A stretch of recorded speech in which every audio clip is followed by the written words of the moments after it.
Ini saya berikan ijazah ya, untuk meringankan persoalan hidup. Satu, yang ini tadi, jaga rahmat Allah. Yang kedua, banyak sholawat pada Nabi. Allahumma salli ala Sayyidina.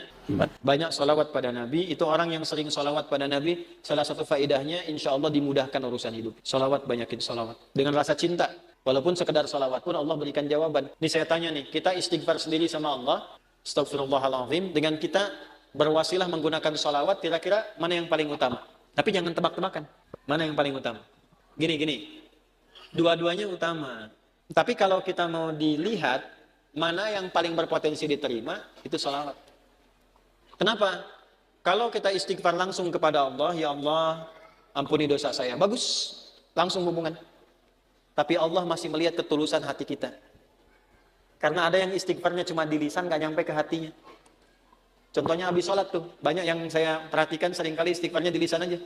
Astagfirullah, astagfirullah, melihat handphone, astagfirullah. Update status sambil astagfirullah itu. Sambil kirim WA. Itu cuma di lisan, belum tentu diterima.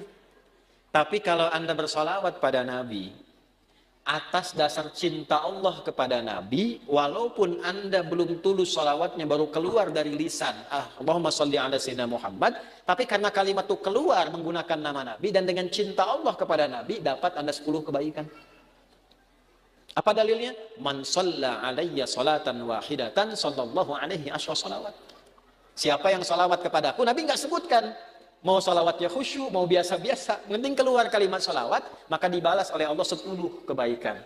Nah, di antara kebaikan yang Allah berikan itu ada rahmat di dalamnya. Ditemukan di mana? Di Quran surah kedua, di ayat berapa? 157. Al-Baqarah ayat 157. Bunyinya bagaimana? Ulaika alaihim sholawatun min rabbihim warahmah. Wa ulaika humul muhtadun. Ada orang-orang yang hidupnya dijamin oleh Allah mendapatkan sholawat dari Allah. Apa makna sholawat dari Allah? Pujian yang melahirkan rahmat. Tahu dari mana rahmatnya? Kalimat setelahnya berupa tafsir. Sholawatu wa rahmah. Apa makna rahmat di sini? Memudahkan urusan hidup. Dari mana dalilnya? Kalimat setelahnya. Wa ulaika humul muhtadun. Dan merekalah orang-orang yang dimudahkan hidupnya. Dari mana tahunya kalau ini kemudahan hidup? Pada ayat sebelumnya, ayat 155 dan 156. Bagaimana bunyinya?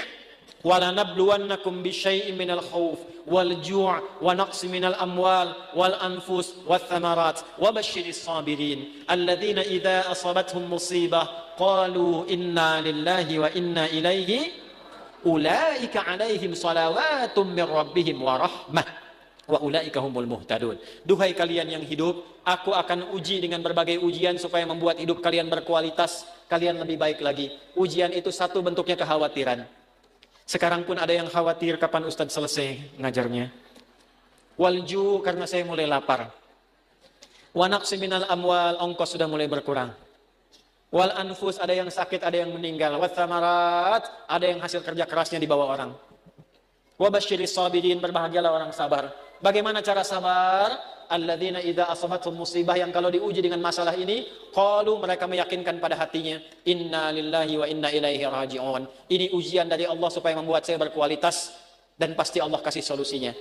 Bagaimana cara mendapatkan solusinya? Kalau orang-orang sudah bersikap begini tawakal pada Allah, maka dia berburu rahmat Allah. Ulaika alaihim shalawatum mir rabbihim wa rahmah. Orang sabar begini dipuji oleh Allah, diberikan rahmat. Kalau Allah sudah kasih rahmat, maka Allah berikan kemudahan untuk menyelesaikan semua masalah hidupnya. Maka orang-orang yang mempraktekkan hadis ini ar-rahimuna, orang-orang yang berkasih sayang, mempraktekkan hidup dengan rahmat, langsung otomatis dijaga oleh Allah dengan rahmatnya ini supaya dimudahkan semua urusan hidupnya. Semakin kuat prakteknya, semakin mudah hidupnya. Saya berani berkata begini karena saya mencoba, benar enggak ini kan, dengan keyakinan tuh. Benar enggak tuh untuk menenangkan hati, bukan meragukan itu.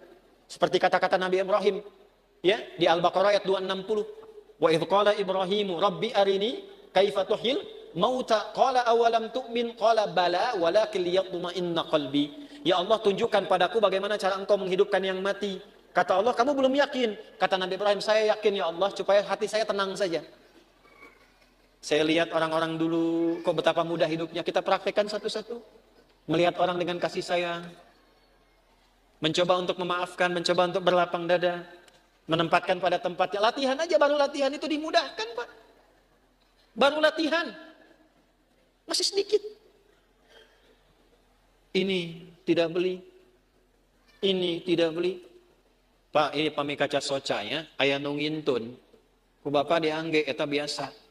Tapi bu, kaca soca ukurannya sami persis. Tuh. Sama persis ukurannya dengan keadaan mata saya. Kan Anda nggak tahu berapa yang silindris, berapa yang minus ini. Ini kalau saya buka kacamata, laki-laki dan perempuan sama. Sama-sama manusia. Makanya kenapa bu, kalau pengajian perempuan, ibu-ibu, sab muslimah itu saya buka kacamata. Ya, tujuan utamanya supaya yang paling cantik tetap istri saya. Ya, ini sama ukurannya Pak, tuh persis. Setiap ada model baru datang ukurannya sama persis. Dari mana? Siapa yang pernah ngecek mata saya? Ini dapat hadiah juga, Allah kasih baju, kaos kaki sampai ke sepatu. Cuman modal satu hadis ini teh, satu hadis. Cuman modalnya yakin punya Allah. Nah, eta teh modal yang paling utama tuh punya Allah. Gitu. Sekarang kita kekurangan itu. Sekarang banyak orang kekurangan itu. Jadi rasanya kurang merasa punya Allah. Coba tanamkan pada hati, saya punya Allah. Maka Anda tidak akan takut kehilangan jabatan, kalaupun harus jujur. Karena punya Allah. Qulillahumma malikal mulki tu'til mulka man wa tanzi'ul mulka mimman. Karena punya Allah jangan takut kehilangan harta kalau harus sedekah.